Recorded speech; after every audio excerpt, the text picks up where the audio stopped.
কাছে সব রকম অস্ত্র আছে, আপনি তখন কি করবেন? ভয় পাবেন? আপনি আধা আধা অস্ত্র নিয়ে গেছেন, হ্যাঁ, তখন অবশ্যই কিছু কিছু জায়গায় আপনি লুকিয়ে যাবেন। সো আমি স্কিলের উপরে প্রেশার দেবো, আপনি অনেক বেশি ইকুইপড হইতে হবে, হ্যাঁ। সো আপনি তখন বেশি 6টা বল আসছে, 6 মারার বল আমরা 3টা মারতে পারতেছি, আর 3টা মারতে পারতেছি না। সো এইটাই স্কিলের ডেভেলপের জায়গা, যে আমি 6টা বলের মধ্যে 5টা 6 মারতে হবে।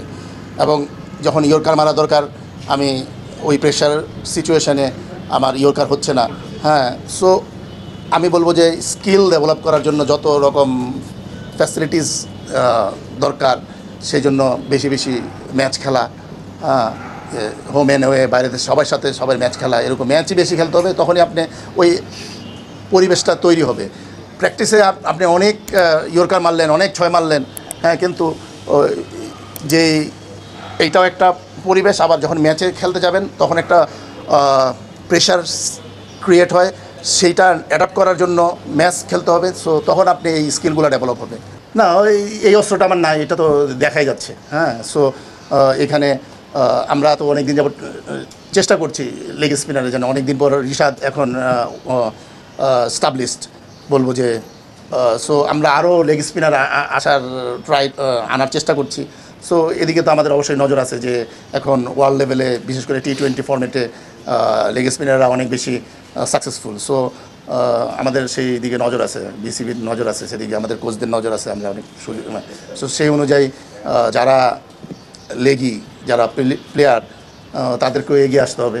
মানে দ্যাট মিনস যে পারফর্ম করতে হবে, যে যতটুকু যেখানে সুযোগ পাচ্ছে, সো সেই অনুযায়ী আমরা তাদেরকে কালেক্ট করতে পারবো। এবং দেখবেন যে আমাদের এজ লেভেলও অনেক সময় আলাদা লেগ স্পিনারের ক্যাম্প হচ্ছে। সো ট্রাই খেলায় যদি শিখলাম, শুধু জিততে শিখলাম না, তাহলে তো আমার মন্তব্য যে আগে জিততে শিখতে হবে, তারপরে পাশাপাশি খেলা শিখতে হবে। সো ওইখানে আমরা প্রথম ওয়ানডেটা আমরা খুব ভালো খেলেছি, দ্বিতীয় ওয়ানডেও আমরা জিতেছি, তৃতীয় ওয়ানডে এসে আমরা আমাদের টিমটাকে, যারা খেলে নাই তাদেরকে আমরা সুযোগ করে দিয়েছি খেলার জন্য, সবাই যাতে খেলতে পারে। সো বলবো যে যদি গ্রাফ যদি হয়, নিউজিল্যান্ড টিমকে আমি অনেক এগিয়ে রাখবো। তারা প্রথম ম্যাচ থেকে যদি শেষ পর্যন্ত দেখি, তারা ভালো ক্রিকেট খেলছে। আমাদের শেষ ম্যাচটা আমাদের হাতেই ছিল। আমরা ব্যাটিং স্বল্পতার জন্য বলবো যে আমাদের খেলাটা আমরা হেরেছি। বাট তারপরেও টিমের যতটুকু স্ট্রেংথ ছিল, ওইটা নিয়ে আমাদের খেলা উচিত ছিল। এবং কিছু কিছু বাজে ডিসিশানের জন্য আমাদের ম্যাচটা আমাদের হাত থেকে চলে গেছে। বাট এখানে সেটা রিকভারি করার সুযোগ আছে, আমরা চেষ্টা করব অবশ্যই।